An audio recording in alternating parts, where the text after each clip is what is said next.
सुनाओ ब्रैडकॉम ग्रुप। अब देखिए कल के दिन यहाँ पर फाइनल ऑर्डर आ गया सेबी की तरफ। सेबी को जो करना था वो कर दिया। बहुत सारे लोगों का मानना है कि ये कोई फाइनल ऑर्डर नहीं है, अभी एक और ऑर्डर आया। तो आपके हिसाब से अगर एक और ऑर्डर आना है तो आप उसका वेट करिए। फाइनल ऑर्डर जब लिखा हुआ है तो फाइनली ऑर्डर है भैया, सारी चीजें उसमें रखी हुई हैं। अब और क्या चाहिए आपको। एंड ऐसे में बैन कर दिया गया है। उसमें ब्रैडकॉम ग्रुप लिमिटेड का नाम भी लिखा हुआ है। कल मैंने आपसे कहा था कि 129 पन्ने की ये पूरा रिपोर्ट है, तो यहाँ पर पढ़ने के लिए टाइम चाहिए। मैंने सिर्फ आपके सामने एक ही बात रखी, पेनल्टी की। चलो ठीक है, डिटेल में एक थोड़ी सी डिस्कशन कर लेते हैं। मैं अभी भी पूरी तरीके से पढ़ा नहीं है, जो भी ब्रैडकॉम ग्रुप क्या कह रहा है वो मैंने पूरी तरीके से पढ़ा नहीं है। बट ये बैन की बात मैं पूछ कर आया भैया, थोड़ा सा डिस्कस करना पड़ गया। काफी अलग चीजें यहाँ पर देखने को मिल रही हैं। एंड सेबी ने एक बात यहाँ पर रखी है ब्रैडकॉम ग्रुप के लिए। तो देखिए सबसे पहले मैं आपको बता दूं, ब्रैडकॉम ग्रुप के अंदर जो पेनल्टी लगी हुई है वो कुछ इस तरीके से लगी हुई है, 34 करोड़ रुपए भरने। अच्छा, यहां पर जो भी था, यहां पर जो भी लेना देना है वो मैनेजमेंट से लेना देना है, आपके ऊपर कोई बात नहीं है। यानी कि शेयर होल्डर्स के लिए कोई बात नहीं है, रिटेल शेयर होल्डर्स के लिए कोई बात नहीं। 34 करोड़ रुपए भरने हैं। अगर आप नहीं भर पाते, फेलियर रहता है, तो फिर 12% पर एनम का सिंपल इंटरेस्ट यहां पर लगने वाला है इस रकम के ऊपर। एंड वो ब्याज के तौर पर यहां पर ना चुकानी पड़ेगी। तो ये कंपनी के लोगों पर बैन, आपको पता लग ही गया होगा कि इन लोगों को बैन कर दिया गया। अब यहां पर ना बात आती है कि क्या ब्रैडकॉम ग्रुप को किया गया है। तो भैया देखिए यहां पर लिखा क्या है, सुरेश कुमार रेड्डी 5 साल के लिए बैन है। ये सीईओ नहीं बन सकते, चेयरमैन के पद पर नहीं आ सकते, और कोई और लिस्टेड कंपनी के यहां पर भी काम नहीं कर सकते। ठीक है, विजय कंचल्ला 5 साल के लिए, ये भी कुछ इनका हाल ऐसे ही है। उसके बाद जितने भी हैं वो 1-1 साल के लिए हैं। ब्रैडकॉम ग्रुप की ये बात करते हैं। अब यहां पर जैसा कि आप कह रहे हैं, कोई बंदा कह रहा है कि यहां पर ब्रैडकॉम के ऊपर बैन लगा हुआ है 1 साल के लिए, बट वो कुछ और है। एक का कहना है यहां पर कि स्टॉक अब नहीं आएगा, ये 1 साल के लिए आज की डेट से, यानी कि कल की डेट, कल आया ना ये आपका यहां पर जो है 6 फरवरी 2025 से 6 फरवरी 2026 तक आपको ब्रैडकॉम ग्रुप का स्टॉक नहीं दिखने वाला। ये सेकेंड पर्सन का मानना है। यहां पर समझते हैं कि सिक्योरिटी मार्केट में बिल्कुल प्रतिबंध लगा हुआ है, कोई भी बाय और सेल नहीं कर सकते एंड कोई भी डीलिंग नहीं कर सकते किसी भी सिक्योरिटी में, डायरेक्टली और इनडायरेक्टली। किसी भी तरीके से आपको जो है ना यहां पर दखल अंदाजी करने की जरूरत नहीं है। सिक्योरिटी मार्केट यानी कि स्टॉक मार्केट से छेड़छाड़ नहीं है। 1 साल के लिए ब्रैडकॉम ग्रुप को कह दिया गया। अब इसका मतलब क्या है, यहां पर स्टॉक से लेना देना नहीं है। अगर स्टॉक से लेना देना होता तो वो लिख क्या रहा था, ठीक है ना। 1 साल के लिए स्टॉक बैन है। ब्रैडकॉम ग्रुप ये काम नहीं कर सकता। समझ में नहीं आई होगी बात।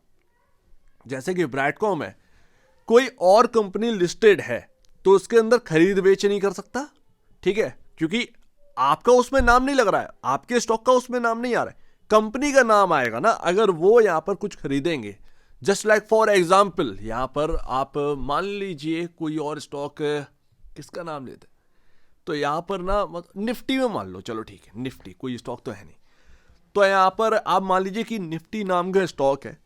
ब्रैडकॉम ग्रुप यहां पर 1% की स्टेक बाई करता है, तो ये चीज यहां पर ब्रैडकॉम ग्रुप नहीं कर पाएगा। उसका स्टॉक रहेगा मार्केट के अंदर, बट ब्रैडकॉम ग्रुप किसी भी कंपनी के अंदर स्टेक बाई नहीं कर सकता, स्टेक सेल नहीं कर सकता। कोई भी यहां पर ना बात, कोई भी चीज मतलब जो है ब्रैडकॉम ग्रुप की तरफ से नहीं होगी। इवन किसी के अगर ये फंड भी जुटाना चाहते हैं, कोई राइट इशू लाना चाहते हैं, तो वो भी नहीं होगा। किसी भी तरीके की आपको 1 साल कोई पैसा जुटाना है, किसी में बाय और सेल करना है, किसी में स्टेक लेना है, कुछ नहीं कर सकते। आपका स्टॉक रहेगा बट आप नहीं कर सकते। तो ये है यहां पर, अगर डीलिस्ट का होता तो यहां पर डीलिस्ट लिखकर आ जाता। अदरवाइज यहां पर जो है ना अभी फिलहाल में यही देखने को मिल रहा है, जो कि मुझे समझ में आ रहा है। एंड मैंने जो ना 2-3 लोगों से बात करी तो उनका भी यही कहना है कि यहां पर ये है, अगर स्टॉक के ऊपर कुछ बात आती तो वो स्टॉक हटा दिया जाता, मतलब लिख कर आ रहे होते बाबा। बाकी इंपॉर्टेंट चीजें मैं आपके सामने रख रहा हूं। ब्रैडकॉम ग्रुप से सेबी ने ये कह दिया गया है कि भैया जो आप ऑडिटर लेकर आ रहे हैं ना, वो आपको क्या करना पड़ेगा, निफ्टी 100 और BSE 100 से कोई कंपनी हो, एटलीस्ट 1 कंपनी उस ऑडिटर ने ऑडिट करी हो पिछले 3 साल में, वो ऑडिटर आप लेकर आइए, चार्टर्ड अकाउंटेंट। तो ये सेबी का कहना है, यानी कि ऑडिटर जो है वो अब बदलेगा। एंड यहाँ पर सच्ची मानिए सही हिसाब से देखें तो ब्राइटकॉम ग्रुप की फॉल्ट है। वेबसाइट में अगर आप देखेंगे तो आपको इनके नंबर्स अपलोड होते हुए पहले नहीं देखने को मिलते थे, यानी कि हमारे सामने क्वार्टरली नंबर आ जाता था, वेबसाइट पर नहीं आता था। वेबसाइट बिल्कुल फीकी पड़ी हुई थी, जबकि चाहिए होता आपकी साइट पर भी। तो वो यहाँ पर ना ब्राइटकॉम ग्रुप की काफ़ी सारी मिस्टेक्स रही हैं। आप जो कर रहे थे मार्केट के अंदर, वो कुछ ऐसा कर रहा था कि कोई एक ना मतलब एक फैमिली बैठ गई है एंड वो अपना अब रूल चला रही है, हमारे हिसाब से चलो। तो कुछ ये चीज़ें भी हो रही थी।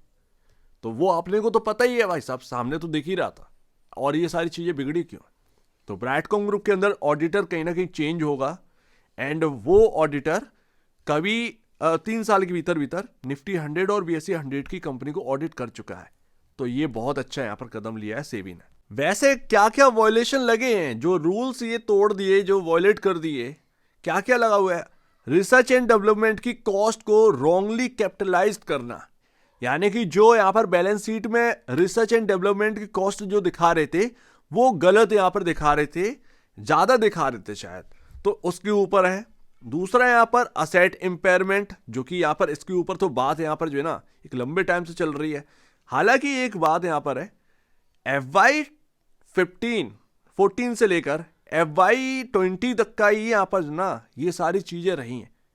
और ब्राइटकॉम ग्रुप का जो स्टॉक चला है वो FY21 के बाद चला है। दोनों में डिफरेंस है।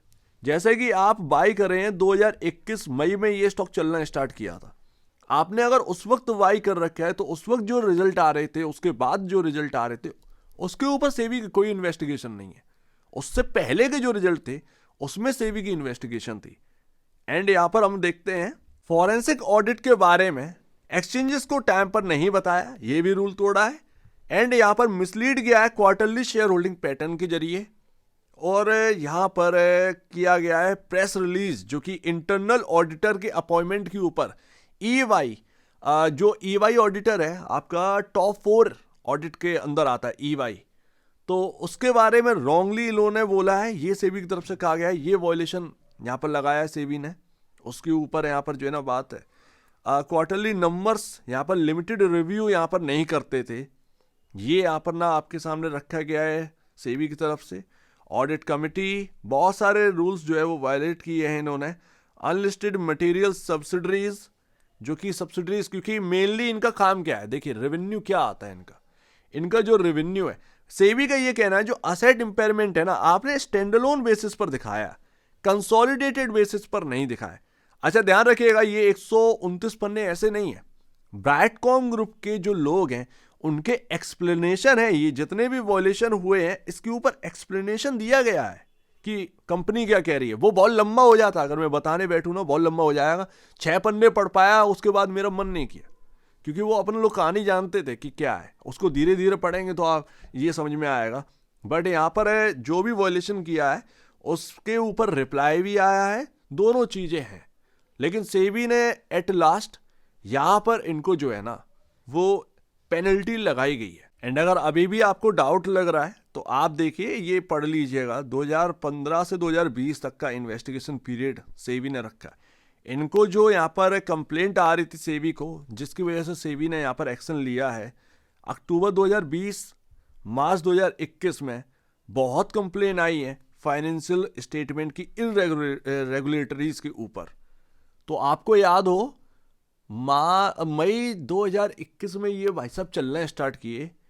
एंड इनके पास जो फॉरेंसिक ऑडिट का जो ऑर्डर है वो आ गया था ऑलमोस्ट सितंबर अक्टूबर में, जो कि यहां पर कहा गया है सेबी की तरफ से कि इन्होंने सेबी को यहां पर कहा कि जो आप फॉरेंसिक ऑडिट करना चाह रहे हैं उसको ड्रॉप कर दिए, विड्रॉ कर दीजिए। तो सेबी ने यहां पर ना कुछ दिन बाद मना कर दिया। उसके बाद फरवरी 2022 में ये सामने एक्सचेंजेस के सामने आते हैं, क्योंकि वो सेबी ने मना कर दिया था कि नहीं, हमें फॉरेंसिक ऑडिट करना पड़ेगा आपका। पहले तो इन्होंने टालने की कोशिश करी है, और ये सब हम लोग जानते हैं कि भाई फॉरेंसिक ऑडिट जो है ना वो बहुत पहले ही ऑर्डर कर दिया गया था, ये बाद में बताए। ये विड्रॉ करना चाहते थे, इन्होंने अपील भी करी थी, ऐसा नहीं है कि ये कर नहीं सकते, लीगल है, लीगल है, लेकिन वो बता देते ना उसके बाद विड्रॉ करने के लिए कहते तो ज़्यादा बेहतर था। तो शायद एक तरीके से लीगल तरीके से यहाँ पर प्रोसेस हो सकता था, लेकिन ये बताए नहीं, ये छुपा के रखे 3-4 महीने। एंड उसके बाद जब सेबी ने विड्रॉ करने के लिए मना किया तब ये आकर बताए एक्सचेंजेस को, एंड एक्सचेंजेस से जो है पूरे भैया सबको पता चल गया। सो इन शॉर्ट अब क्या होगा भाई, देखिए फाइनल ऑर्डर आ गया जिसका इंतजार था, लेकिन उससे पहले बहुत कुछ हो गया, स्टॉक ही गायब हो गया। इतना किसी को अंदाजा था नहीं, फाइनल ऑर्डर का इंतजार था, लोग इसी के चाह में बैठे थे भाई। आज की डेट में जो शेयर होल्डर है, जो ओल्ड शेयर होल्डर है, जो 2-3 साल पहले से होल्ड कर रहा है, उसका ये कहना था कि भाई फाइनल ऑर्डर को देखकर तभी मैं कुछ डिसीजन लूंगा। फाइनल ऑर्डर अब आपके सामने। और सेबी का कहना बिल्कुल गलत नहीं है। सेबी ने ऑडिटर को, बहुत ही अच्छे ऑडिटर को लाने के लिए कहा है, जो कि हम लोग का तो ना जाने कब से डिमांड था कि अच्छा ऑडिटर लाइए, छवि आपकी बिगड़ी हुई है, ठीक है ना। तो वो सेबी ने सही किया, ऑडिटर लाकर। ऑडिटर आप लेकर आओ, सीईओ बदलेगा, सिंपल सी बात है। सीईओ नहीं बदलेगा तो कंपनी बर्बाद हो जाएगी, फाइनेंशियल चौपट हो जाएंगे। उसके बाद जो सब्सिडरी है उसमें आपका इंडिपेंडेंट डायरेक्टर बैठना चाहिए, जो कि बैठाया गया है। तो आगे जो है वो सही तरीके से, सेबी का कहना सिर्फ सीधा सीधा है, आप कर रहे हैं अच्छी बात है, बट एक तरीके से काम करिए। ऐसा नहीं है कि यहाँ पर ना, मतलब क्या ही बताएं, मतलब आप ऐसा नहीं है कि कुछ भी करते रहेंगे। सारी चीज़ें डिटेल जो है ना, वो एक ना ट्रांसपेरेंसी रहना चाहिए, साइट पर भी होना चाहिए, एक्सचेंजेस को भी दीजिए, तभी काम बन पाएगा। आप इधर उधर करेंगे तो कुछ पता नहीं, एक एक डिटेल आपको देनी पड़ेगी।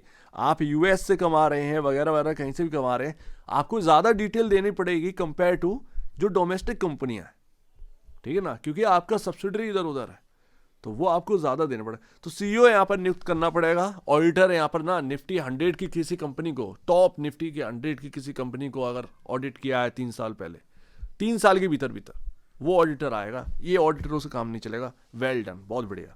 तो यहाँ पर स्टॉक जाने का डर नहीं है, ध्यान रखिए, स्टॉक पर कोई बैन नहीं लगा है।